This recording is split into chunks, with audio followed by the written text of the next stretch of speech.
الموضوع اللي اهالي جزالة معناتها ذا حيز كبير ياسر ياسر، خاصة بعد التدخل الأمني اللي صار يوم السبت. معناتها السيد الوزراء والسيد الوالي اللي جايين فكرة اللي كانوا متصور انه القرار اللي اتخذ والاهالي كانوا مش ماشيين فيه معناتها قبل 6 أكتوبر. الاهالي هنا القرار بتاعهم تبدل بعد 6 أكتوبر. معناتها 6 أكتوبر كانت محطة بين قرار وبين قرارين.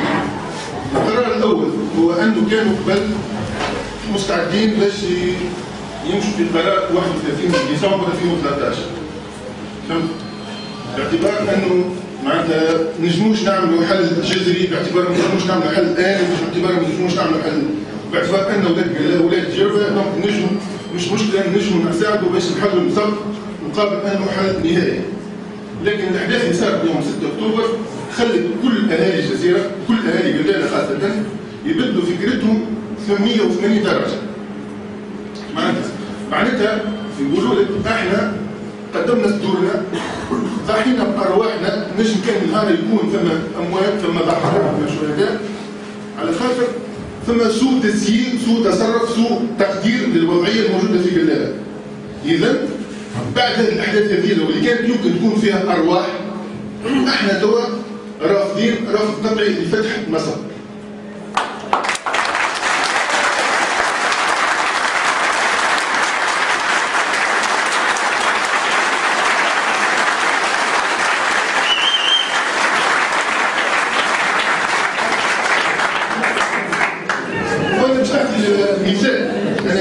طبيب الجهه، انا من جربه من السوق لكن عندي 13 سنه في الجهه ومقيم في الجهه. الاضرار اللي معناتها نعرفوها من صب كل معروفه، من اضرار صحيه، اضرار بيئيه، كل شيء. لكن معناتها انا باش نعطيك مثال بالواحد القرار هذا يقول كيفاش يتسائل الناس كيفاش الواحد تغير. انا نعطيك مثال، واحد مريض عنده كونغرين في ساقه، يمشي للطبيب الجمعه هذه يقول له راهو سي يلزمك تبرد، يلزمك تداوي، يلزمك تعمل انتيبيوتيك، يلزمك تعمل كل شيء. يرفض المريض، يخاف التدخل كل شيء، يروح يرجع بعد شهر يقول لازم نقصوا لك ساقك، لا عادش ما حتى حل. اذا التباطؤ اللي صار في الفتره ما بين افريل حتى سبتمبر هو اللي خلى انه العقل يتبدل والفكره تتبدل كل شيء.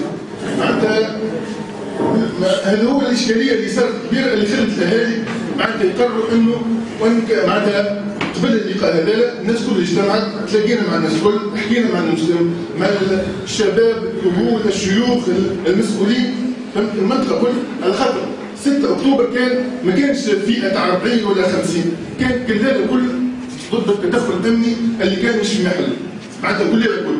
وتو الموقف الرسمي انا نتكلم فيه باسمي الشخصي لكن نعرف شنو صاير، انه رافضين فتح المسار. شنو نقولوا له اللي يحاولوه؟ معناتها ما تقولش معقوله تقول لي نسكر وبعدين انت خمم على روحك. الحلول يا اما كل بلديه تتحمل مسؤوليتها في الفتره هذه اللي الدوله معناتها مستعده باش تعمل دراسه وتعمل مشروع كبير للجزيره، باعتبار ان الجزيره مكشف مش الجربه، الجزيره مكشف لتونس كل، و50 سنه الجزيره تقدم في ثرواتها لتونس كل، والفلوس اللي تدخل فيهم الجزيره، وانا قريت في المسديه، قريت في تونس، قريت في تونس، الفلوس اللي دخل فيهم الجزيره وولايات مدينه للحكومه للدوله التونسيه مش شفناش تراها منهم حاجه كبيره في الجزيره.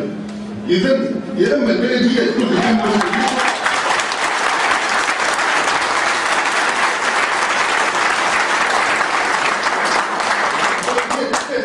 البلديات الثلاثه تتحمل مسؤوليتها كل واحد.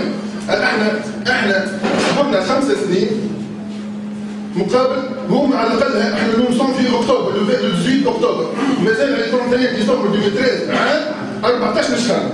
احنا صبرنا 5 سنين وهم ينجموا يحلوا مشكلتهم كما كانوا يحلوا مشكلتهم قبل 5 سنين. احنا صبرنا عام 56، المصب تعمل عام 2008 و 2007. دونك قبل ما يصير المصب كل واحد كان عنده حل مشكله في النهايه يرجعوا كما كانوا، والا